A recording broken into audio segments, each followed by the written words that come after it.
ከአመፀኞችና ከሚጠሉ ሁሉ እጅ ነው ይላልና ግፊያው የበዛው ለዚህ ነው። ድሉ ግን የኛ ነው። ኢየሱስ ያድናል። ስለዚህ እግዚአብሔር ቃል ሲናገር የእግዚአብሔር ኃይል ለማዳን ተገልጧል ይላል። ለማዳን የተገለጠው የትንሣኤው ኃይል ከኛ ጋር አለ። ይህ ኃይል ደግሞ አሸንፎ የወጣ ኃይል ነውና በአንድ መንደር ላይ የሚቆም አይደለም። በአንድ ሰፈር ላይ የሚገደብ አይደለም። ዓለምን ኢየሱስ አሳልፎ ይሰጣል። የጌታ ሰላምና ጸጋ ይብዛላችሁ። ጌታን የምትወዱ የጌታን ቤት የምትወዱ እኔንም የምትወዱ የእግዚአብሔር ቤት አብረን እንስራ። እጃችሁን ዘርጉ። ኤርትራውያን፣ ኢትዮጵያውያን፣ ዓለም መላው ያላችሁ ከኛ ጋር የእግዚአብሔር ቤት ለመስራት የምትፈልጉ እጆቻችሁን ዘርጉ። በፎቅ እንሰራለን።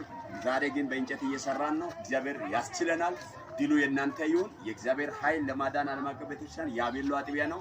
እግዚአብሔር ደግሞ ታምር አድርጎ ከመቃብር ስፍራ ወተን ወደ አደባባይ ወተናልና መናሪያ ፊት ለፊት ያቤሎ ከተማ ላይ እንገኛለን።